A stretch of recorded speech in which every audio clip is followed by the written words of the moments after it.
Continuamos, vamos a seguir ahora con nuestra siguiente experta, que ya está preparada también para darnos una amplia ponencia y con mucha información al respecto de las neurociencias. Ella es la doctora Minerva Ortiz. El tema que nos va a presentar se llama Neurodivergencia en el salón de clase, una oportunidad para la diversificación.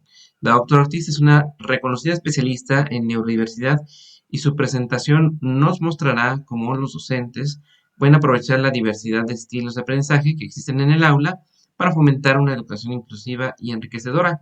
Le damos la bienvenida, doctora Ortiz. Adelante.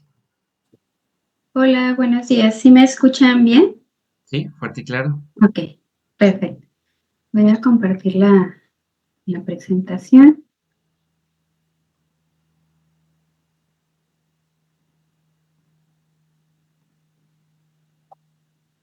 Bueno, como les comentaban hace un momento, pues les voy a hablar un poquito de las neurodivergencias, y creo que algo que ha llamado la atención o ha sido como punto de inflexión ha sido la forma en la que podemos nosotros hacer parte a los estudiantes o a todos los integrantes que están dentro de un aula para poder nosotros como docentes ofrecer una oportunidad distinta de poder educar, ¿no? De poder transmitir el conocimiento, y eso nos ha llevado como a la exigencia de que tenemos que cambiar las estrategias que ya estaban como preestablecidas previamente y que tenían como esta connotación de ya ser las que eran vigentes y que se utilizaban independientemente de las características del estudiantado o de las características del aula, incluso sin tomar en cuenta edad, por ejemplo, el acceso que tuvieron previamente a otros conocimientos. Entonces, a partir de que se visibiliza un poquito más las neurodiversidades, en este caso las neurodivergencias, que ahorita voy a hablar de ese término, pues viene esta exigencia hacia la búsqueda de diversificar la forma en la que transmitimos los conocimientos, ¿no? Si anteriormente quizá no había como esta sensibilización hacia este proceso o esta necesidad, pues ahora ya se está abriendo la oportunidad, y además pues ya existe como la posibilidad de podernos capacitar con mayor pues tenemos mayor acceso a esta información en diferentes medios. Entonces, primero que nada, como para poder entender de qué estamos hablando, pues tenemos que conocer qué es el neurodesarrollo, y vamos a hablar que el neurodesarrollo es ese proceso dinámico de crecimiento que va a haber cambios tanto anatómicos como funcionales del sistema nervioso, ¿no? Este proceso va a depender, obviamente, de dos cuestiones importantes. La primera, bueno, nos vamos a preguntar, ¿nacemos nosotros con nuestras capacidades listas para ser utilizadas? Y pues la respuesta es un sí y un no, ¿sí? Tiene que haber en este proceso de crecimiento de estos cambios tanto anatómicos y funcionales que son ya previamente establecidos a través de esta cuestión genética con la que nosotros nacemos, pero también el ambiente puede llevar a estos cambios, a diferentes modificaciones en la forma en la que se manifiestan estos genes. Pues estamos hablando como ambiente a la alimentación, al acceso a la educación, a los cuidados familiares, incluso al estatus socioeconómico, y que en este proceso de crecimiento y de capacitación nosotros vamos a ir mostrando como estas habilidades con las que contamos a partir de la demanda del ambiente. El ambiente va generando diferentes demandas, van aumentando, y es cuando nosotros nos vemos como, digamos, como retadas para poder cumplir con esa demanda. Y pues es cuando podemos manifestar aquellos cambios o aquellas características que tenemos genéticamente y que están mediadas por el ambiente, ¿no? Esta cuestión que ahora se llama epigenética. Entonces, ¿cuáles son los factores que van a influenciar en el neurodesarrollo? Bueno, hay factores que son endógenos, que vamos a llamar endógenos a la herencia genética, y a los factores epigenéticos, ¿sí? Y vamos a llamar epigenética a esta modificación o más bien como esta forma diferente en la que los genes se manifiestan, que pueden apagarse o silenciarse de acuerdo a las cuestiones ambientales en las que yo estoy inmerso, ¿no? O sea, no hay una modificación en la cadena como tal, pero sí en la forma en la que los genes se manifiestan o se activan o se inactivan.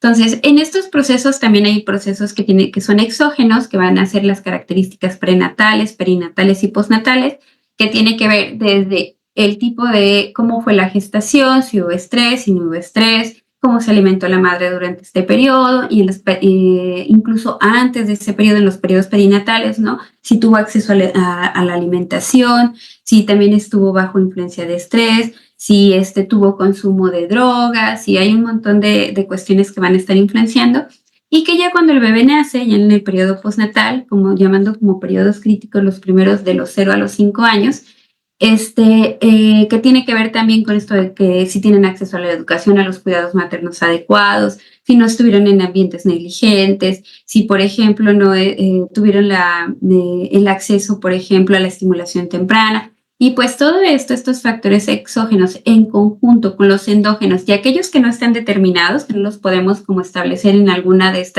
estos criterios, pues van a llegar a generar modificaciones en el neurodesarrollo, ¿no? Podríamos hablar que hay factores culturales, psicológicos y socioeconómicos que van a influenciar, ¿no?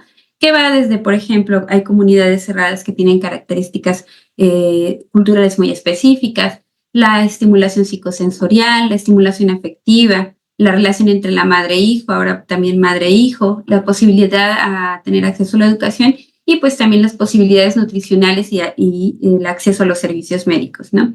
Entonces, este conjunto tan amplio va a tener una influencia directa e indirecta en cómo nuestro cerebro se va formando y se va consolidando precisamente porque en estos periodos críticos que les comento ocurren procesos citogenéticos básicos importantes para que se puedan cumplir, ¿no? con la demanda, ¿no? Va desde los primeros procesos, que es la neurogénesis, hasta procesos más complejos, como ya es la mielinización, donde ya pues están formadas todas estas estructuras, pero necesitan de este proceso de donde se recubren los axones para que la información viaje con mayor facilidad y pues se puedan cumplir con las tareas que el ambiente va determinando.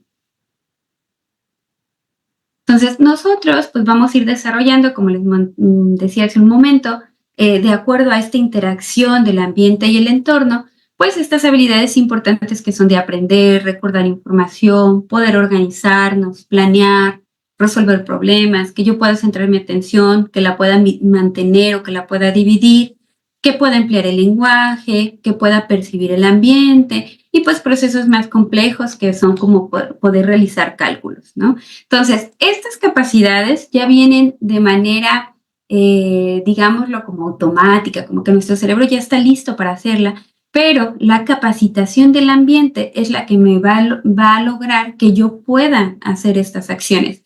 No sé si alguna vez llegaron a escuchar como casos como los niños que habían sido en sus etapas tempranas criados, que habían tenido cuidados negligentes y que no tuvieron, por ejemplo, acceso a aprender un lenguaje estructurado como lo tenemos todos, y bueno, los llegaban a reinsertar socialmente o bueno, tratar de poder recuperar aquellas funciones perdidas y veían como si ya estaban después de la primera adolescencia, 12, 13 años, la posibilidad de recuperar el lenguaje tan estructurado como lo tenemos, pues era complicado, ¿no? Entonces, esa es la parte como de aquellas condiciones que nos esclarecen que las primeras etapas, hay procesos críticos, ¿no? Y estos procesos críticos tienen demandas específicas y que tienen que ocurrir en esos procesos críticos para que la habilidad se pueda desarrollar. No quiere decir que posteriormente no la puedan desarrollar, sin embargo, la complejidad con la que se va adquiriendo, porque son como etapas, nosotros tenemos que tener la maduración específica de nuestro sistema nervioso para poder realizar la acción. Un ejemplo claro es la cuestión motora, ¿no? No podemos enseñar a escribir si el niño todavía su cuestión motora no está desarrollada, ¿no? Esa es una tarea muy complicada que primero el niño tiene que aprender a rasgar, primero el niño o la niña tiene que aprender a romper cosas, a desarmar como movimientos más gruesos para que después ya se puedan realizar estos movimientos finos. Igual pasa con el lenguaje, ¿no? Primero hay sonidos que se empiezan a ejecutar, que empiezan que comunican cosas, y después se vuelve este lenguaje estructurado donde ya cada cosa, hay este bagaje semántico, ¿no? De información que nos da la posibilidad de comunicarnos de una forma más compleja. Igual, por ejemplo, a la hora de caminar, ¿no? Los niños primeros tienen que desarrollar la cuestión de la fuerza muscular para después ya puedan mantenerse erguidos y puedan caminar. Entonces hay este juego que les decía entre la capacitación, la adquisición de las habilidades, pero junto con la preparación de nuestro organismo. Entonces, aquí les pongo, bueno, esta imagen me gustó un montón porque habla de los diferentes procesos que ocurren, por ejemplo, en la infancia, bueno, en el periodo prenatal, en la infancia, en la adolescencia y como en la primera etapa de adultez. Aquí estamos viendo cómo es la densidad sináptica. Nosotros vemos estas son como espinas sinápticas, que es justo donde ocurre la comunicación entre las neuronas, y cómo al paso del tiempo estas van aumentando, ¿no? Llegando a una mayor número de ramificaciones por ahí de la infancia, y en la adolescencia, si se fijan, hay un proceso de poda. ¿No? En este proceso de poda, pues es necesario y es parte misma del desarrollo. Entonces, aquí, por ejemplo, en las diferentes etapas de vida es cuando se empieza la manifestación de estos, de la sintomatología. Por ejemplo, vemos los primeros síntomas del TDAH o del autismo en la infancia, ¿no? La demanda del ambiente lleva a que estos síntomas se presenten. Sin embargo, aquellas situaciones como la esquizofrenia, que son también, que ahora ya podemos llamarlo como un trastorno del neurodesarrollo, a veces como las corrientes van hacia ese camino, que es un trastorno del neurodesarrollo con una manifestación sintomatológica tardía, pues se va a ocurrir de acuerdo a estos procesos que tienen que ocurrir. Por ejemplo, aquí estamos viendo que aquí tiene que ver con la cuestión de la programación de la muerte neuronal, la sinaptogénesis y la mielinización, que es uno de los últimos procesos en terminar. Pues es cuando ocurre la aparición de la sintomatología de la esquizofrenia o de los mood disorders, por ejemplo, depresión, ansiedad, bipolaridad, que pues si bien desde etapas tempranas ya hay alteraciones en estos procesos del desarrollo, su manifestación sintomatológica es posterior, ¿no? ¿Y esto de qué depende? Bueno, desde como la etiología de las enfermedades, así como las demandas que el ambiente va generando, que lleva a esta característica propia de cada uno de los trastornos. Y bueno, definiendo esto ya, ahora tenemos que entender entonces que existe una diversidad, ¿no? Es un hecho innegable de la naturaleza y que pues ahora existe evidencia, ¿no?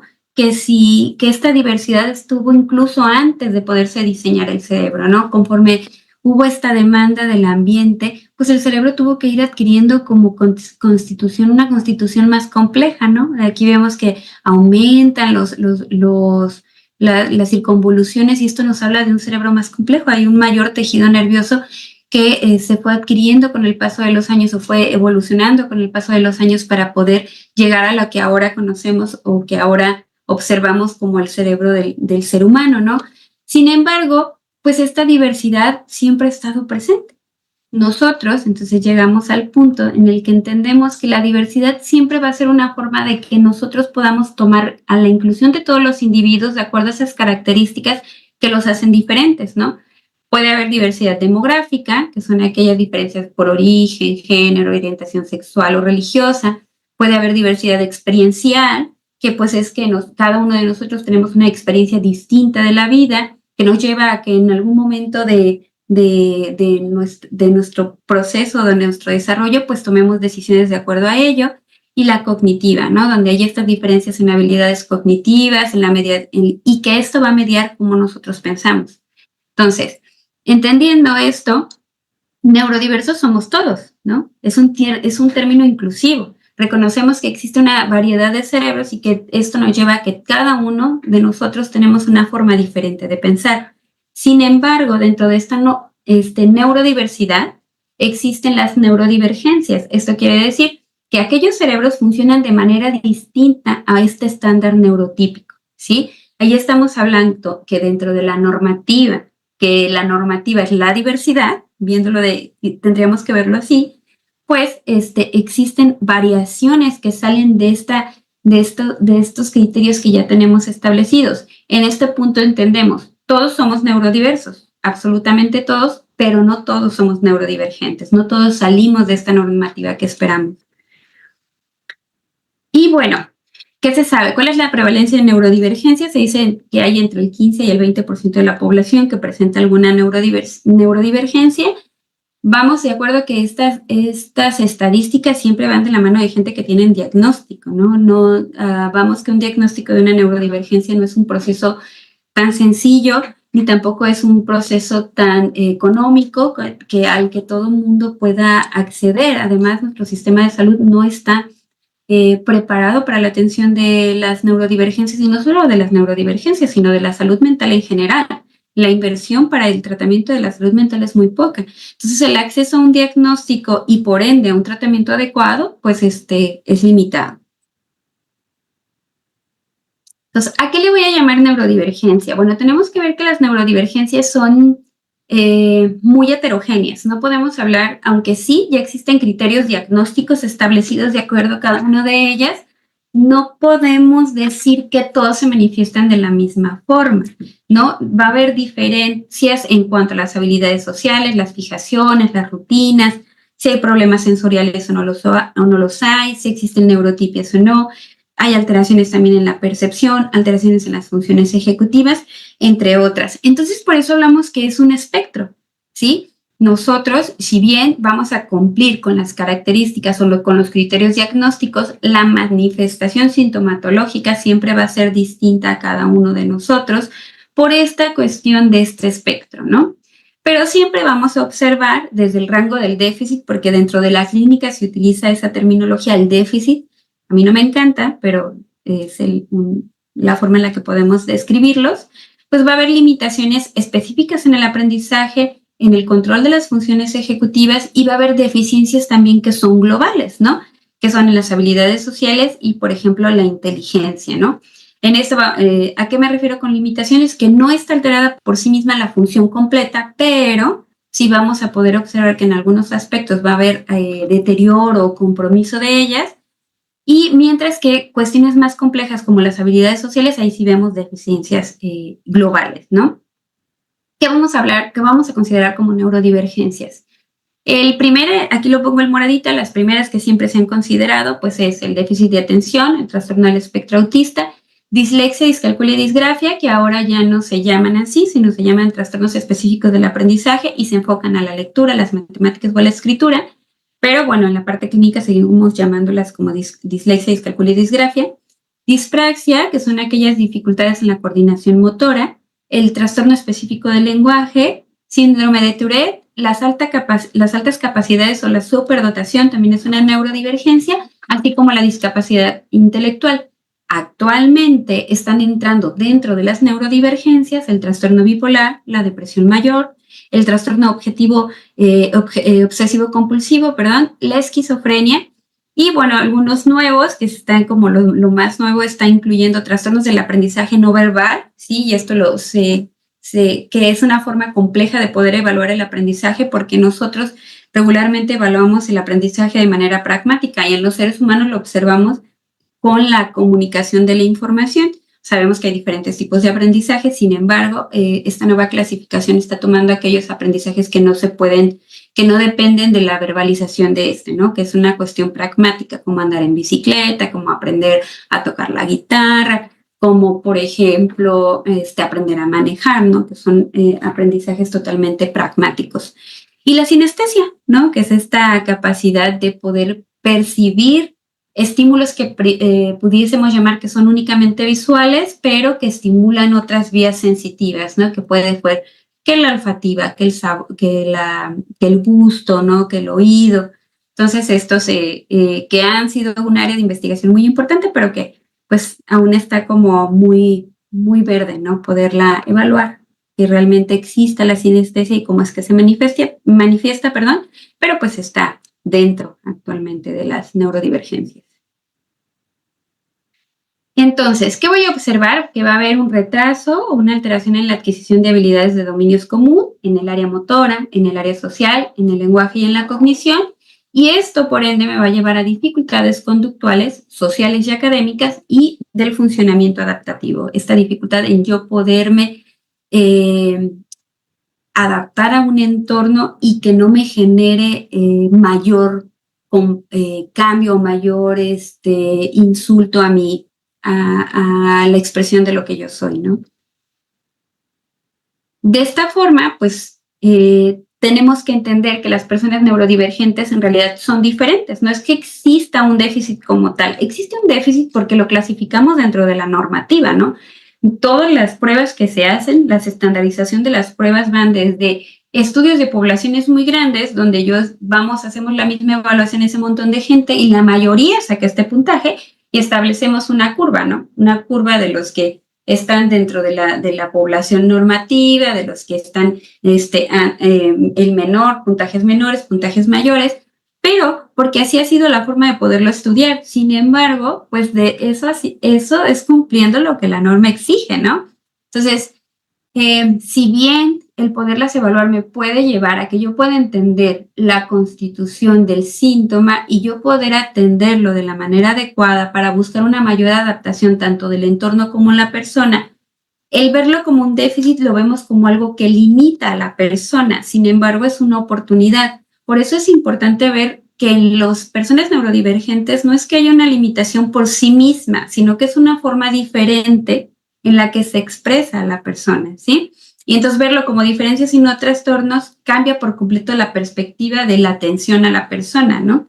Entonces, si somos estrictos, las personas neurodivergentes pues no reciben un favor, ¿no? Cuando nosotros estamos atendiendo de la forma distinta en la que él se expresa o la forma en la que percibe el mundo, ¿no? Sino que la persona está accediendo a un derecho natural que tiene, que es el goce de su condición humana, ¿no? Y el goce de su condición humana va desde que yo cumplo con lo que estrictamente la norma exige hasta la forma en la que yo me puedo expresar de manera distinta, claro, siempre con la premisa de no generar disturbios a mi alrededor, ¿no? A las personas con las que me desarrollo o me desenvuelvo. Entonces, ¿a qué te obliga a ser diferente, no? Pues implica mayores retos, pues te tienes que enfrentar en primera en superar que existe este proceso de que se discrimina, porque no se entiende. Muchas veces se discrimina es porque no hay un entendimiento de la complejidad. A veces lo que no entendemos nos cuesta mucho trabajo poderlo y hacer parte de uno, introyectarlo y poderlo entender. Y es como un poquito más sencillo juzgarlo, ¿no? Que entenderlo. Entonces eso pues a la persona pues la lleva a desarrollar sus propias herramientas para que pueda ser competente o que pueda ser capaz para poder cumplir con las demandas, ¿no? No quiere decir que no puedan, quiere decir que van a poder, pero de una forma distinta. Y además, pues con todo esto, pues se va a experimentar rechazo de quienes no lo entienden, como se lo dije hace un momento. Entonces aquí pongo este texto, ¿no? Este texto es como lo saqué en las redes y hablaba de cómo una persona con dislexia podría experimentarlo, ¿no? Si nosotros viéramos así el texto, a primera vista es complicadísimo poderlo leer, ¿no? Es difícil aprender a leer cuando las palabras no están derechas. ¿Puede usted imaginarse lo que es leer cuando las palabras y las letras se mueven de arriba a abajo en la página? Leer no es mi actividad favorita en la escuela. Bueno, usar mi dedo o la regla me ayuda a marcar el lugar y así puedo leer, ¿no? Entonces eso es como el hecho de que, por ejemplo, ahorita a mí es súper difícil poderlo leer, ¿no? Porque de manera conjunta uno con facilidad sigue el renglón, ¿no? Entonces esto es como tratar de reproducir lo que una persona con dislexia experimenta al querer leer, ¿no? Esta confusión, ¿no? Esta dificultad de poder entender cómo es que van, cómo es que se ordenan. Claro que va a depender muchísimo del tipo de dislexia, pero pues eso podría llevarme una sesión completa hablando de la dislexia, que es un trastorno del neurodesarrollo muy, muy interesante por la forma en la que se define y por la complejidad del lenguaje que tenemos los seres humanos, ¿no? Esta cuestión de un fonema, un grafema y que suena distinto es súper interesante, pero bueno, es otro tema. Y bueno, regresando a esto, pues es importante la inclusión, ¿no? El que nosotros fomentemos este punto donde aceptemos que existe la diversidad, esto lleva a que mejore el rendimiento académico, además desarrolla habilidades sociales, reduce el estigma que ya se ha implantado, ¿no? Porque también últimamente la etiqueta, ¿no? Cargar con la etiqueta de un trastorno del neurodesarrollo también tiene un peso muy grande, ¿no? Entonces, el quitar un poquito esas etiquetas y poderlas tomar únicamente como referente para elegir una atención adecuada y no para nombrarme como tal, pues también va a generar este clima escolar positivo. Además, pues que el hecho de que sepan que la educación es una garantía individual y además es un derecho humano, ¿no? Entonces, el hecho de que todos tengan acceso a la educación sería el cumplimiento legal de este derecho propio de cada ser humano, pues prepara también para la vida real y enriquece el aprendizaje, ¿no? Siempre diferentes puntos de vista, diferentes formas de ver la vida, diferentes formas de poderle expresar, lleva a como a este punto tan enriquecedor que es poder compartir las diferencias.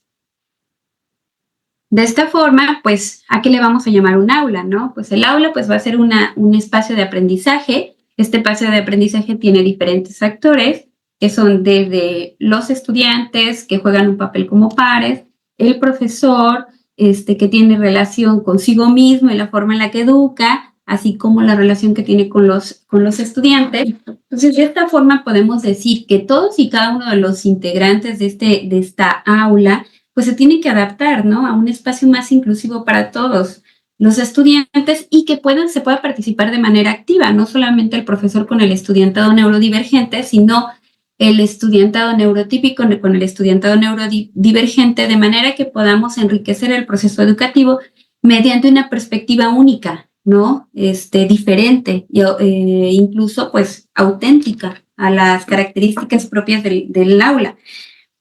Vamos que también es importante reconocer eso, no todos los estudiantes tienen las mismas dinámicas y reconocer esas dinámicas distintas entre el espacio educativo te ayuda a elegir las opciones adecuadas de la forma en la que yo voy a tratar de transmitir el conocimiento y voy a recibirlo, porque en el aula hay una parte bidireccional de aprendizaje. El papel del profesor ya como solamente dador de, de información creo que ya está quedando un poquito de lado. De hecho, ya pues llamamos estudiantes, el término alumno ya no está, ¿no? El alumno diciendo sin luz, ¿no? Ya no se utiliza, ya hablamos como estudiantes. Y bueno, reconocer que cada estudiante tiene diferentes capacidades, intereses y estilos de aprendizaje que van a converger, ¿no? Para adquirir los conocimientos y desarrollar estas habilidades. Para ello, pues tendríamos que, como ley de vida, que existe un diseño universal de aprendizaje, que son aquellas estrategias flexibles que se adaptan a las diferentes necesidades, pero bueno, eso estamos hablando de algo súper utópico, ¿no? O sea, teóricamente, el diseño universal de aprendizaje es que cualquier persona que llegue a mi aula, independientemente de su condición y de su diversidad, de la que sea, tendría la posibilidad de aprender. Pero vamos que es una utopía, ¿no? Si estamos hablando de las neurodivergencias que presentan un gran reto, ahora vayámonos a un proceso más complejo que sería la discapacidad, ¿no? O sea, no más complejo, sino que implica otras demandas. Entonces, no todas las aulas estamos preparadas para ello. Sin embargo, la idea y la existencia de que se promueve este diseño universal de aprendizaje es una posibilidad hacia el cambio y hacia la resignificación de cuál es nuestro papel como uno como docentes y otro como parte de una institución educativa. Ahora pues ya existe tecnología que puede asistir y que podemos ejercer también ajustes razonables para que sea más sencillo para todos los integrantes del aula y pues que los espacios del aula se conviertan en un espacio seguro para promover la confianza y el respeto, ¿no? Que les decía, este es un papel donde todos los actores inmiscuidos dentro del aula tienen que participar activamente.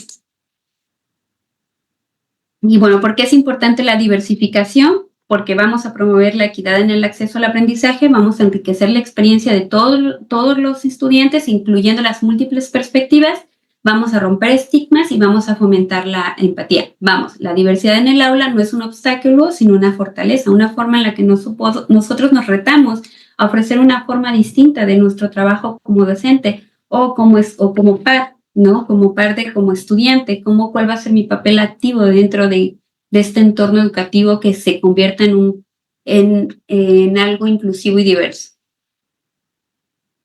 Bueno, para los estudiantes neurodivergentes, tenemos que entender, vamos a presentar dificultades en seguir instrucciones estandarizadas, hay mayor sensibilidad a los estímulos y hay necesidad de adaptaciones específicas. Y el reto para los docentes es que hay falta de capacitación sobre neurodivergencias y pues este manejo de grupo siempre va a ser complicado, ¿no? Reconocerlo, vamos que los grupos son grupos de 20, ¿no? En la mejor de las circunstancias, ¿no? Un grupo de 20, pero pues sabemos que hay aulas donde hay 40 estudiantes, ¿no? Entonces, para que el docente pudiese cumplir con todas las demandas de cada una de las necesidades de los estudiantes, pues es un reto bastante complicado, aunado de la falta de capacitación. Entonces, ¿cuál va a ser el papel del profesorado? Primero tenemos un papel como facilitador, donde voy a identificar las fortalezas de cada estudiante, voy a promover una cultura de respeto y aceptación y voy a colaborar con las familias y los especialistas. ¿Cuáles son las habilidades que yo tengo que tener? Empatía y sensibilización, flexibilidad pedagógica y comunicación efectiva. Yo sé que la petición que se pone aquí en papel, ¿no? En la exposición suena sencillo, ¿no? O ¿cómo le voy a pedir yo a un profesor? Identifícame la fortaleza de 50 estudiantes. Es complicadísimo y lo entiendo desde el hecho de cómo voy a crear este vínculo que me lleve a que yo pueda identificar las fortalezas. Sin embargo, el hecho de tener la disposición hacia hacer algo diferente ya nos lleva hacia un camino distinto. Sé que todo suena como muy utópico, pero tengo como la esperanza y el deseo genuino de que eventualmente existen estos espacios o estos entornos necesarios para la capacitación que genere entornos educativos más inclusivos y diversos. Para los estudiantes, pues, ¿qué beneficios tiene la diversificación? Bueno, que hay mayor autoestima y confianza, hay una participación más activa en el aprendizaje, y para el grupo en general, porque les decía que son diversos agentes, actores dentro del sistema, pues hay desarrollo de habilidades sociales, conciencia respecto hacia las diferencias individuales, y pues al final los beneficiados dentro de esta visibilización de la diversificación, pues, todos, ¿no? Todos los agentes que están aquí van a ser fuertemente beneficiados. De manera, ¿cuál va a ser el gran reto docente? Pues reconocer las mejores estrategias de diversificación a partir de la integración de todos los sistemas neurofuncionales. ¿A qué me refiero con esto?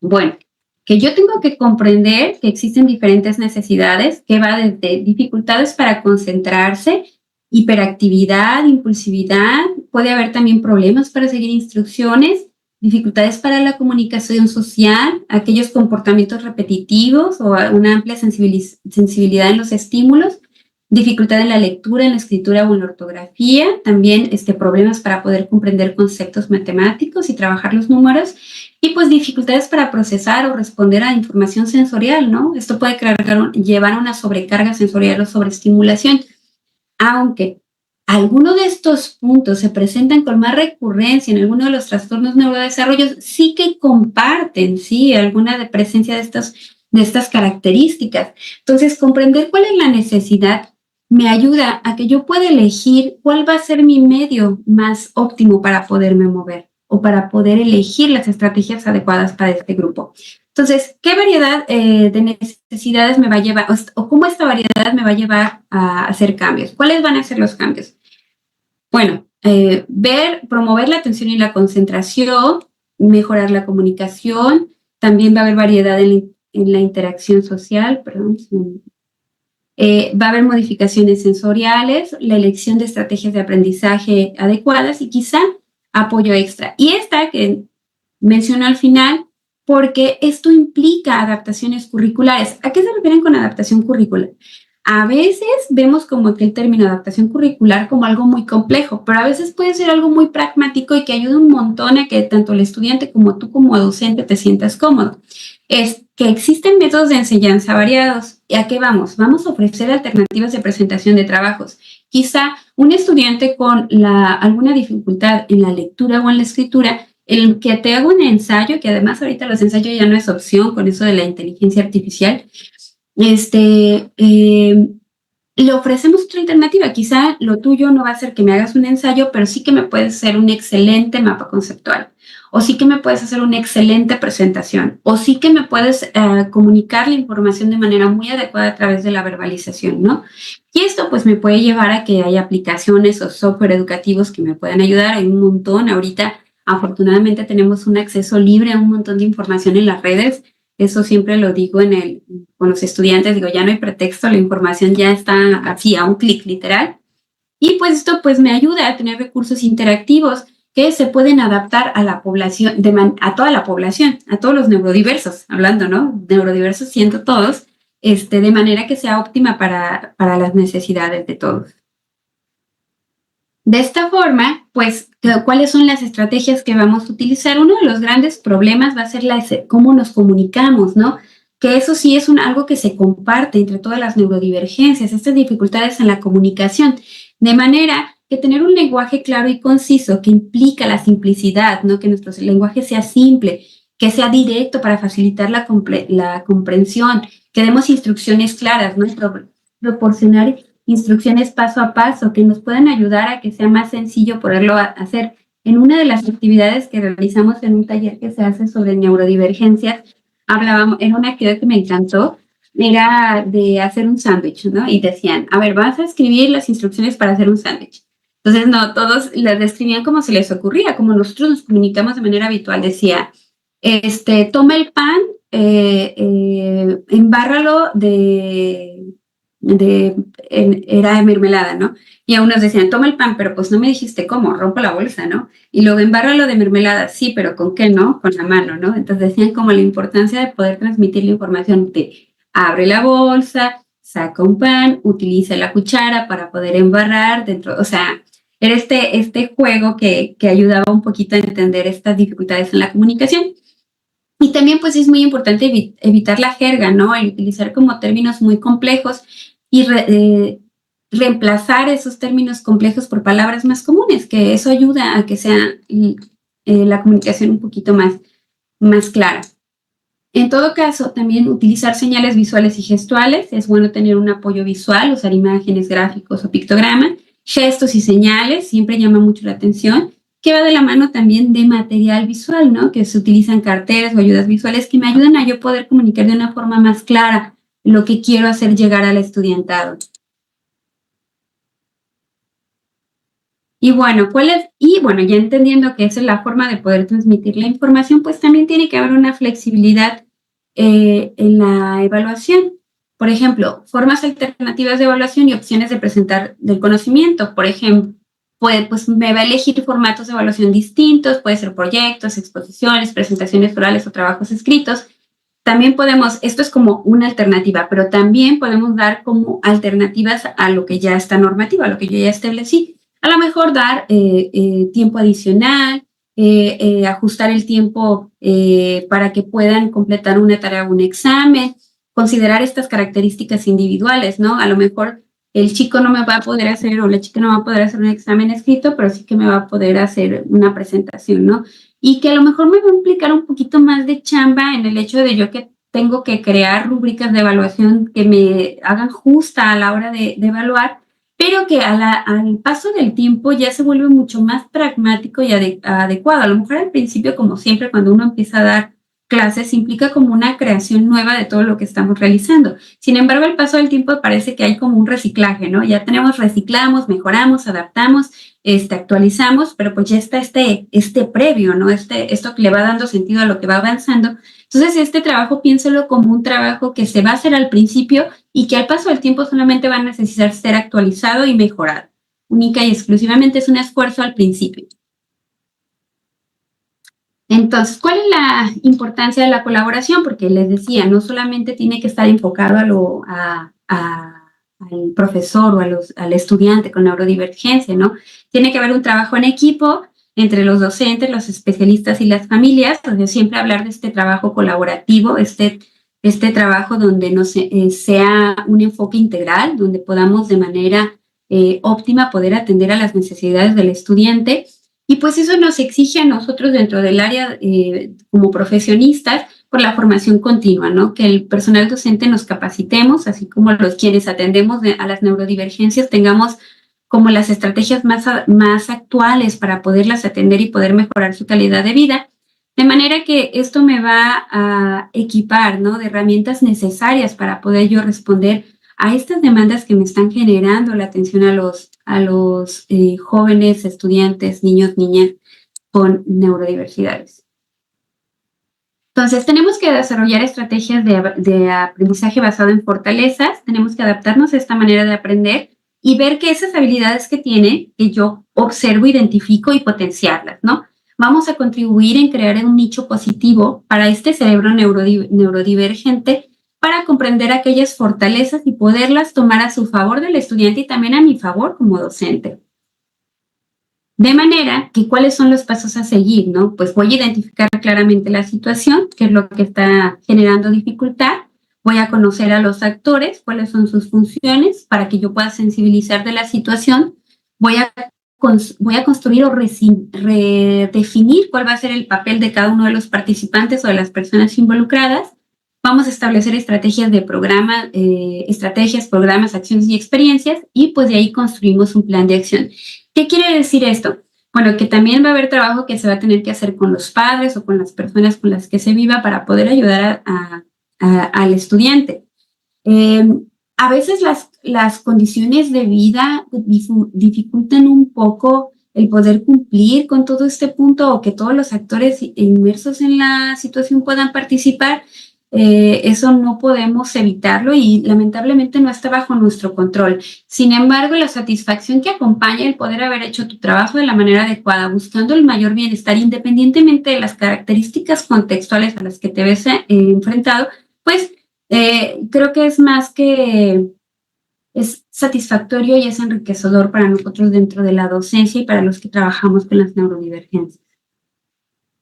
De manera que les decía que uno de los puntos importantes es crear nichos positivos. Estos nichos, esta construcción de nichos lo propone Thomas Armstrong, que él habla en su libro El poder de la neurodiversidad, que él dice que nosotros tenemos que darnos cuenta que el individuo va generando como la forma en la que actúa y la forma en la que nosotros nos establecemos y definir que esos estándares normativos son individuales, que podamos explicar cómo la evolución del individuo, cómo las personas neurodivergentes van creando o estableciendo o adoptando estilos de vida y diseñando estrategias para mejorar su vida.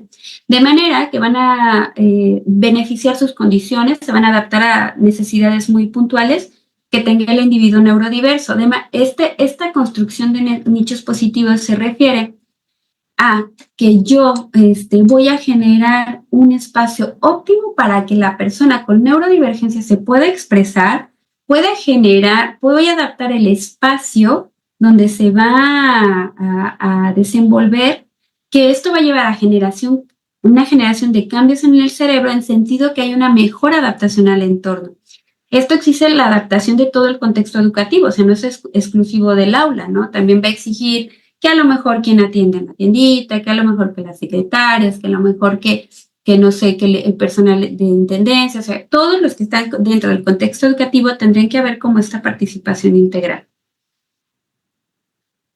Entonces, este es el punto, ¿no? Sí, entendemos que el éxito en la vida es adaptar al cerebro a las necesidades del entorno en el que nos desenvolvemos, pero también el éxito en la vida es también de la capacidad que tiene el entorno en el que nos desenvolvemos para ajustarse a las necesidades de cada cerebro. Se implica un trabajo en conjunto. La persona con neurodivergencia es tratar de adaptarse desde lo que, ahora sí que trabajar con lo que se tiene, ¿no? Con lo que se puede y optimizarlo, pero también el entorno buscar que la persona neurodivergente se adapte. Es un trabajo colaborativo desde las neurodivergencias y quienes están cerca de ellas. Y a eso le llamaríamos un nicho positivo. Entonces, ¿cuáles son como algunos puntos que podríamos utilizar? Pues materiales y recursos adaptados, textos de lectura fácil o en formatos digitales, uso de audiolibros o videos educativos, organizadores gráficos para poder estructurar las ideas. Podemos utilizar metodologías variadas que van desde el aprendizaje. Un ejemplo de esto es el ABP, por ejemplo, el aprendizaje basado en proyectos o aprendizaje basado en problemas. Cambiar un poquito hacia dinámicas grupales o trabajo colaborativo, donde cada uno de los integrantes de ese equipo pueda potenciar sus habilidades, que quizá a lo mejor yo no soy la mejor exponiendo, pero soy excelente diseñando, ¿no? Y que me toca a mí crear el material, o me toca a mí generar un video, o me toca a mí crear un podcast, o sea, vamos, y la otra persona que es excelente escribiendo, bueno, pues que se encarga de escribir el guión, o sea, o el ensayo que se tiene que hacer, no lo sé, o sea, viendo como que cada uno tenga esas características, de acuerdo a sus características. Actividades kinestésicas, que el aprendizaje activo en movimiento, se ha visto que funciona un montón. El aprendizaje activo genera muchísimo más posibilidad de fortalecimiento de los aprendizajes o la mayor consolidación de estas. Y pues que también existen espacios de regulación emocional, que existe un espacio como rincones sensoriales para calmarse o concentrarse, pausas activas, ¿no? Para liberar la energía acumulada, que no sean, por ejemplo, clases muy largas, ¿no? Que a veces se extienden 1 hora, 2 horas, 3 horas, pues buscar que haya estos espacios de liberación de energía que puedan facilitar continuar con la concentración. Entonces, si entendemos que cada estudiante aprende de manera distinta y que la diversificación va a permitir que todos tengan éxito, ¿no?